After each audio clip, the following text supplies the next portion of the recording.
Matthew, Mark, Luke, John, Paul, and others wrote scrolls that became the books of the New Testament. But what they wrote had to be changed somewhat to produce the contemporary printed Koine Greek New Testament that we use today. We'll look at some unusual aspects of the original scrolls in order to better understand the changes that have to be made to get a readable modern form. Translating the Bible from the original manuscripts into your native language can be viewed as a two-step process. The first is to create a printed version of the New Testament in Koine Greek. The second is to translate this Greek version.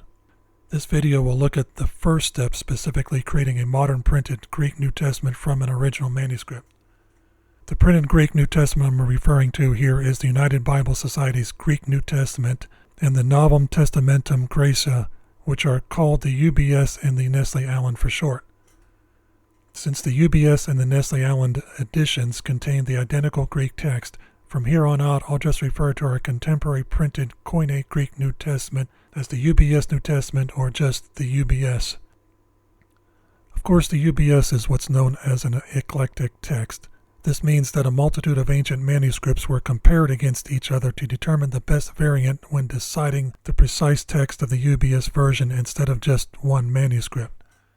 For this video, however, I'll simplify things and pretend as though the UBS New Testament was derived from a single manuscript and not collated from many. In this exercise, we'll look at the section of Papyrus 46, which contains the second half of the last verse of 2 Corinthians 11, which is 2 Corinthians 11:33, and the first half of 2 Corinthians 12. Papyrus 46, P46 for short, is the name given to a manuscript which is part of the Chester Beatty collection. The P46 designation, it's what scholars call the siglum, S-I-G-L-U-M, consists of the letter P followed by the number 46 in superscript. By the way, the funny-looking letter P is called a fractur, F-R-A-K-T-U-R. P46 is one of the oldest New Testament manuscripts of substantial length that has survived from antiquity. It's dated between the late 2nd, early 3rd century, so it was written about 150 years or so from when its autographs were written. The autograph is the original manuscript. The autograph of the Gospel of Luke is the actual papyrus scroll that Luke wrote, for example. I chose to use P46 because, in all probability, it's a first, second, or third generation copy of the autograph. It's about as close to the original way Paul and others wrote the autographs as in existence today. One obvious difference that P46 has from its autographs is the use of nomina sacra, which are 2, 3, or sometimes 4-letter abbreviations for single words. Mostly these abbreviations are substitutes of words for the divinity, words like God, Jesus, Lord, and some other words like cross, and a few others. A nomina sacra abbreviation consists of the abbreviation itself with a horizontal bar over top of the letters. Here's one, the Greek letters kappa and omega, which look like the English letters K and W. This is short for the word Lord. I'll zoom in, but it might be hard to see because the resolution is limited. Another feature which may or may not have appeared in the autograph is the use of diaereses. These are the two dots which appear above certain occurrences of certain vowels. In German, these are called umlauts. It's the dots above the O in blue oyster cult, for those of us who don't fear the Reaper. Here's one over the letter upsilon, which is in English Y, down near the bottom. You can see how P46 is when compared to one of the oldest, if not the oldest, codex. A codex, codices is the plural form, is basically a manuscript written on pages bound by a binding like any book, instead of rolled up like a scroll. Take a look at a page from Codex Vaticanus from John chapter 1. Codex Vaticanus is dated to the 4th century. Notice how embellished it looks compared to P46. The artistry aside, compared to P46, it's been marked up with accent marks and has various and differing diaereses. A modern printed Greek New Testament is chock full of accent marks, breathing marks, iota subscripts, diaereses, not to mention spaces between words, not to mention punctuation. Both P46 and Codex Vaticanus have no punctuation, and of course, neither have verses, numbers, or chapter breaks. Not only were ancient Greek manuscripts written without spaces, accent marks, etc., but most of the ancient stone inscriptions in Greek were written this way too.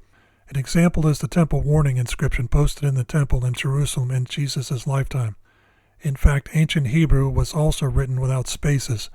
All the books of the Bible were originally written with no spaces between the words. In the first century, the Gospels and the Epistles were brought to a church and read aloud by a single person to the congregation by a person called the reader. As the reader read, he had to parse the stream of letters in the manuscript and reassemble the words in real time in his head in order to speak to the congregation.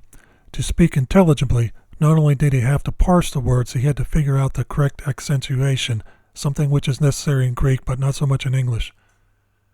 I'll show you what this would look like if it were in English, though this falls short of conveying the difficulty an early church reader was faced with. Try reading that to a congregation. Returning now to this P46 fragment, here's a step-by-step of the conversion from manuscript to UBS equivalent. First, convert the letters from the top few lines of the fragment into a modern Greek font. The result will be all capital letters. P46 was written in an unsealed script, something the oldest manuscripts used. Ancient manuscripts were written in a majuscule script, which means they were written in capital letters only. Incidentally, I'll skip the expansion of the nomina sacra and will ignore the diaereses. Second, replace the uppercase letters with upper and lowercase, the majority becoming lowercase. Actually, the choice of using uppercase depends on whether a word begins a new sentence, is a proper noun, etc. So we're getting ahead of ourselves, but for convenience, I'll just toss it over the fence. Third, divide the letters into words by inserting spaces in the correct locations. Just as the first century reader inserted spaces when reading aloud, whoever generates the UBS New Testament must also make a judgment call and insert spaces. Where to insert spaces is for the most part obvious, but sometimes requires making an educated guess. In other words, though there were distinct words in the mind of whoever wrote the autograph, the original writer intentionally left no spaces between the words, with the understanding that the reader could and would discern where one word stops and another word starts, and would insert the appropriate pauses, and furthermore stress the correct syllables when reading the manuscript aloud. So in this step in translation, there's a chance for mistakes. How to correctly divide the letters to join words forming one set of words instead of another is at times debatable. Should words be changed in this process, the resultant Greek text becomes changed, which can and does propagate to the translated version. This problem of inserted spaces is not as error-prone as I'm making it out to be.